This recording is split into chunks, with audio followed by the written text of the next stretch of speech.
Hello learners, welcome to island. Island पर आपका बहुत बहुत स्वागत है। सीटेट, रीट या फिर और भी कोई स्टेट टेट का एग्जाम आप दे रहे हैं तो आपकी सबके लिए स्पेशल कोर्स अपना चल रहा है, चाइल्ड डेवलपमेंट एंड पेडागोजी का कोर्स।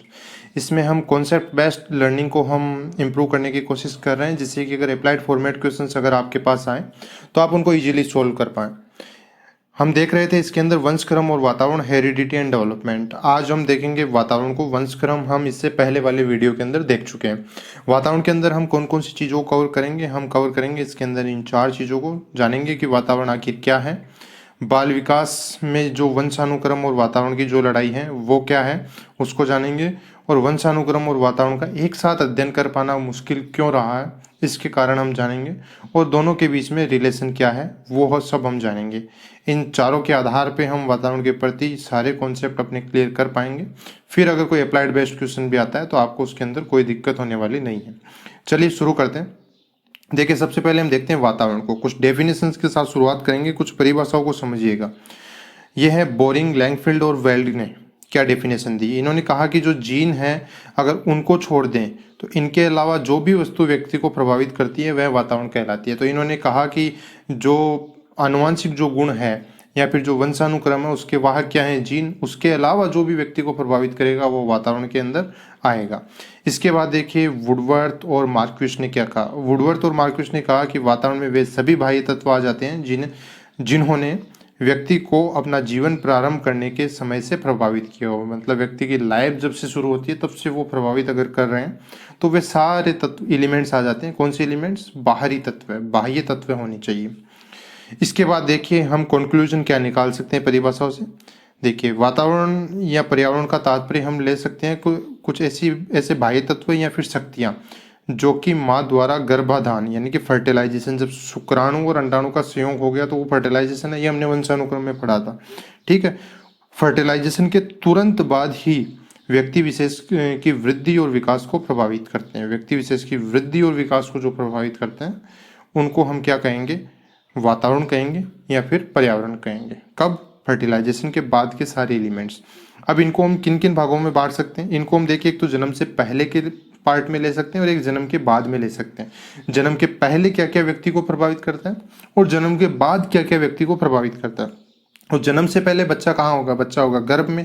वहां पर क्या होगा? माँ जो कुछ भी खाएगी उसका प्रभाव पड़ेगा, माँ जो कुछ करेगी उसका पड़ेगा, चाहे से माँ सोचती हो, अनुभव करती हो, ये सब जो है इनका प्रभाव किस पर पड़ता है? बालक पर। तो जन्म से पहले माँ का जो प्रभाव है वो किसके ऊपर पड़ेगा? बालक के ऊपर। तो वो क्या हो गया उसके लिए? वो भी एक वातावरण हो गया, ठीक है। फर्टिलाइजेशन के बाद जो भी प्रभावित कर रहा है वह वातावरण की श्रेणी में आ रहा है, ये चीज़ ध्यान रखिए। इसके बाद देखिए, जन्म के बाद वाली जो शक्तियां हैं जो प्रभावित करती हैं उनको दो भागों में बांट सकते हैं। एक तो भौतिक शक्तियां और एक सांस्कृतिक शक्तियां।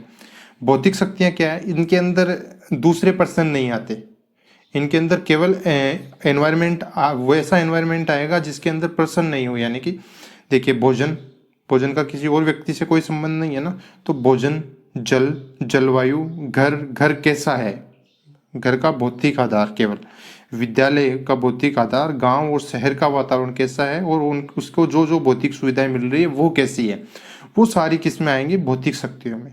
सांस्कृतिक शक्तियों में क्या आएंगे? सांस्कृतिक शक्तियों में जहां दूसरे व्यक्ति भी उसको प्रभावित कर रहे हैं, इनको आप सांस्कृतिक शक्तियां भी कह सकते हैं और सामाजिक शक्तियां भी कह सकते हैं। कौन कौन आएंगे? माँ बाप आ जाएंगे, परिवार के सदस्य आ जाएंगे, पड़ोसी, मित्रगण और सहपाठी उसके अंदर आती हैं, है ना। अध्यापक वर्ग, उसका जो समुदाय, समाज है, समाज के जो अन्य सदस्य हैं वो आ जाएंगे। संचार के जो साधन है वह भी उनसे भी आजकल व्यक्ति दूसरों से संपर्क में रह सकता है। जैसे कि आपका मोबाइल फ़ोन है, आप किसी और के संपर्क में आ सकते हो, आप किसी और के वीडियोस देख सकते हो, तो वो सब भी किस में आएंगे? सांस्कृतिक शक्तियों के अंदर आएंगे।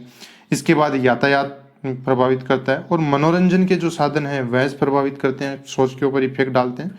धार्मिक स्थान, क्लब, पुस्तकालय, वाचनालय इत्यादि, ये सब किसके पार्ट आ जाएंगे? सांस्कृतिक शक्तियों के पार्ट आ जाएंगे।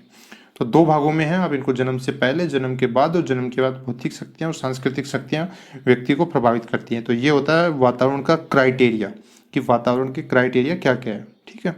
इसके बाद देखिए, इसके बाद हुआ क्या? वंशानुक्रम और वातावरणवादी जो कुछ वंशानुक्रमवादी थे वो कह रहे थे कि वंशानुक्रम है, केवल उसी का प्रभाव पड़ता है। कुछ वातावरणवादी थे, वो कह रहे थे कि वंशानुक्रम कुछ नहीं है, हम वंशानुक्रम चाहे कैसा भी रहा हो, हम वातावरण के प्रभाव से व्यक्ति को पूरा बदल सकते हैं।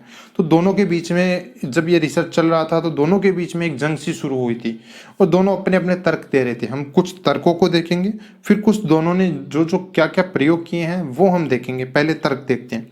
देखिए, वंशानुक्रमवादियों का क्या तर्क रहा। इनके अनुसार वातावरण जो है बच्चे की मूल प्रवृत्ति को नहीं बदल सकता, कि जो मूल आदतें हैं वह तो जीन्स के द्वारा उसके अंदर ट्रांसफर हो गई। अब वातावरण आप कितना ही अच्छा प्रोवाइड करवा दो, वातावरण उनको नहीं बदल सकता, इनका तर्क था। लेकिन वातावरणवादियों का क्या तर्क रहा। इनके अनुसार कि पूर्वजों से जो मिली हुई विशेषता है वह केवल मात्र कल्पना है, उन विशेषताओं का कोई औचित्य नहीं है, जो निर्धारित होता है वह वातावरण के द्वारा ही होता है। इसके बाद देखिए, इन्होंने क्या कहा, वातावरण केवल कुर्सी अथवा टेबल के कलर करने जैसा है, वह किसकी बनी है, इसकी गुणवत्ता बदलने की क्षमता वातावरण में नहीं है। मान लीजिए एक टेबल है जो कि कमजोर लकड़ी की बनी है, तो उसको उन्होंने बताया वंशानुक्रम। अब वातावरण से उसके ऊपर आप केवल रंग कर सकते हो, आप वो किस लकड़ी की बनी है आप उसको बदल नहीं सकते, मतलब आप उसकी क्वालिटी चेंज नहीं कर सकते, केवल आप उसके ऊपर रंग कर सकते हो। तो इससे उन्होंने तुलना करी। तो इसके ऊपर जो वातावरणवादियों में से प्रमुख स्थान रखते हैं वॉटसन निकल कर आया और वॉटसन ने तर्क दे दिया कि आप मुझे कोई भी बालक दो, मैं उसे वह बना दूंगा जो कि आप चाहते हैं। और यह स्टेटमेंट बहुत बार पूछा भी गया है एग्जाम्स में, तो इसको आप याद कर लीजिएगा कि ऐसा किसने कहा है, ऐसा वॉटसन ने कहा। ये तो हुए कुछ तर्कों के आधार पे जो बहस चल रही थी। इसके बाद प्रयोगों के आधार पे, प्रयोगों में भी क्या होता है, सब अपने अपने हिसाब से प्रयोगों को भी सेट करते हैं। तो पहले वंशानुक्रमवादियों ने क्या प्रयोग किया उनको देखते हैं।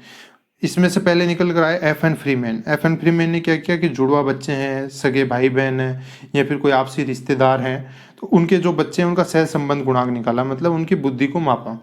अब बुद्धि को मापा तो उसमें क्या हुआ कि जो जितना करीब था रिश्तेदारी में उसका बुद्धि स्तर भी उतना ही समान पाया। सपोज कीजिए कि अगर कोई दो सगे भाई बहन हैं तो उनका जो बुद्धि स्तर है वह थोड़ा ज़्यादा समान था, जो आइडेंटिकल ट्विंस है उनका बुद्धि स्तर और ज़्यादा समान था, और जो जैसे चचेरे भाई बहन है या मौसेरे भाई बहन है तो उनके बुद्धि स्तर में पर्याप्त अंतर देखने को मिल गया। तो यहाँ से इन्होंने क्या निष्कर्ष निकाला, यहाँ से निष्कर्ष निकाला कि जो वंशानुक्रम है वह निश्चित रूप से प्रभावित करता है, क्योंकि वंशानुक्रम जैसे जिनका जितना समान था तो उनका बुद्धि स्तर भी क्या है उतना ही समान पाया गया। तो इसके आधार पे इन्होंने निष्कर्ष निकाला। इसके बाद एक बहुत ही फेमस स्टडी हुई है जूक फैमिली स्टडी, ये की थी डगडेल ने। ठीक है, डगडेल ने क्या किया, डगडेल ने किया कि एक जूक नाम का एक जो मछुआरा था, जो कि एक चरित्रहीन मछुआरा था, कैरेक्टरलेस मछुआरा था। अब संयोग से जब उसकी शादी हुई तो पत्नी भी कैसे मिल गई, चरित्रहीन मिल गई। तो इसके जो वंशज थे, कितने वंशज, 1200, करीब 1200 वंशजों के ऊपर अध्ययन किया। और तो इन्होंने पाया कि उनमें से जब ऑलमोस्ट जो सारे थे वो सभी चरित्रहीन थे। फिर इन्होंने निष्कर्ष निकाल के दिया कि जो वंशानुक्रम है वो प्रभावित करता है, चरित्रहीन माँ बाप की जो संतान है वह भी चरित्रहीन निकली। तो ये थे वंशानुक्रमवादियों के। इसके अलावा भी कुछ उन्होंने प्रयोग किए, मोटे तौर पर हम इन दो प्रयोगों से यहाँ पर समझ रहे हैं। तो इनका क्या तर्क था, इनका तर्क ये था कि वंशानुक्रम है, सब कुछ वही तय करता है। अब वातावरणवादी भी आ गए मैदान में, उन्होंने भी अपने अपने प्रयोग निकालना शुरू कर दिए। तो सबसे पहले आए न्यूमैन, फ्रीमैन और हेल्जिंगर।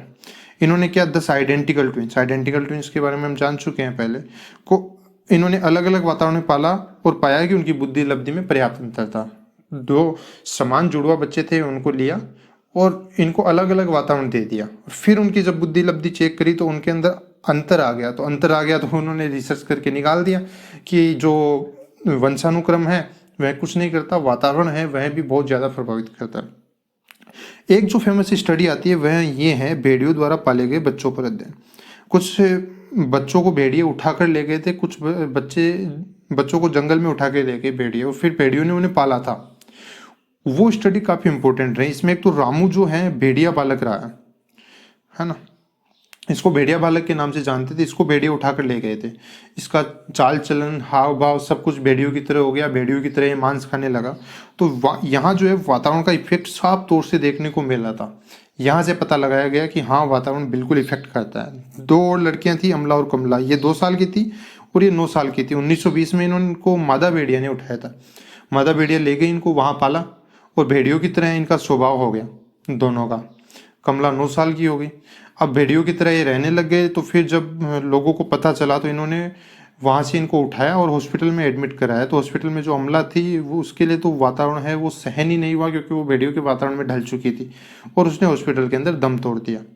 हाँ, कमला जो है वह कुछ हद तक नॉर्मल हो पाई, सामान्य रूप से कुछ शब्द बोल पाए, लेकिन जो उसको वातावरण स्टार्टिंग में मिल गया उसने इतना इफेक्ट डाला कि वह सामान्य वह भी नहीं हो पाई। तो यहाँ से पता चला कि वातावरण जो है वह बहुत ज़्यादा इफेक्ट करता है।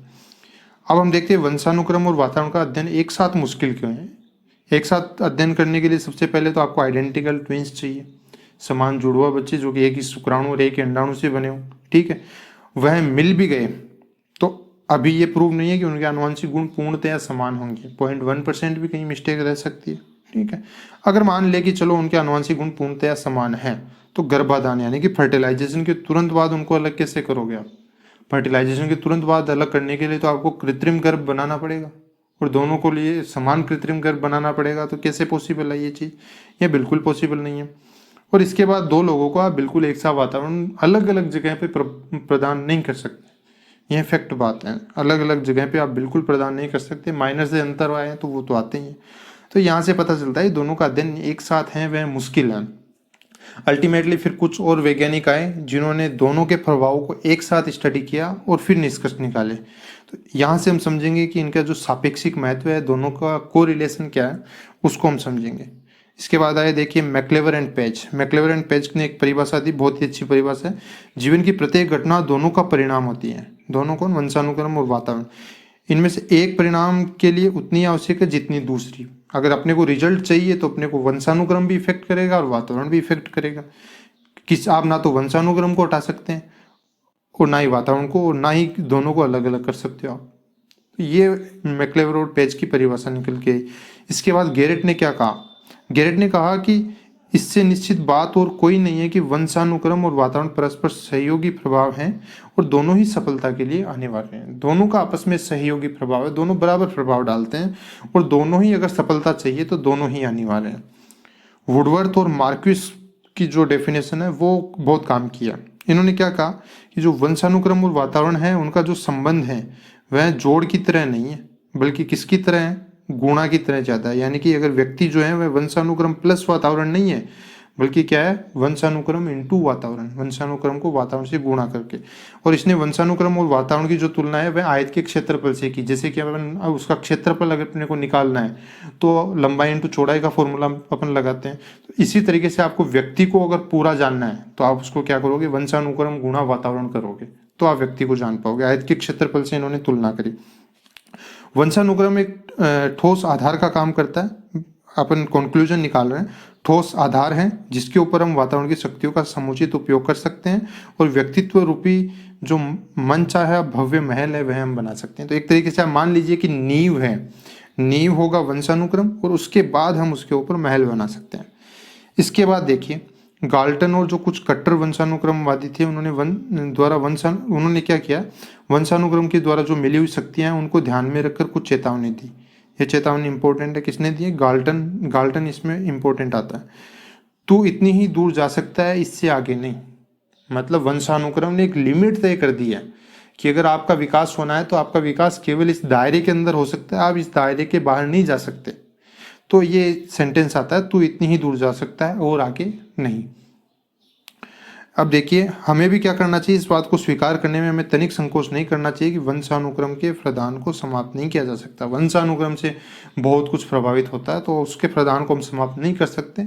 हाँ, जो वंशानुक्रम ने दायरा अपने को एक सेट करके दिया है, उस दायरे को हम उस दायरे के अंदर हम व्यक्ति का विकास निरंतर तरीके से कर सकते हैं। उदाहरण के लिए आप मान लीजिए कि कोई मंदबुद्धि बच्चा है तो आपकी वो तो उसके वंशानुक्रम की देन है। तो आप अधिक से अधिक अच्छा वातावरण प्रदान करके हम इतना प्रयास कर सकते हैं कि वह अपना जीवन यापन करने में सफल हो पाए। तो इस तरीके से उम्मीद है वह वातावरण का टॉपिक यहाँ पर अपना समाप्त होता है। आप समझ पाएंगे। आपका बहुत बहुत शुक्रिया। कोर्स को कंटिन्यूसली आप फॉलो करके रखिए, चैनल को आप सब्सक्राइब कर लीजिए। वीडियो अगर आपको अच्छा लग रहा है तो इसको शेयर जरूर कीजिए। आपकी जानकारी में अगर किसी की तैयारी के लिए हेल्प कर सकता है तो शेयर जरूर कीजिएगा। बहुत बहुत शुक्रिया आप सभी का।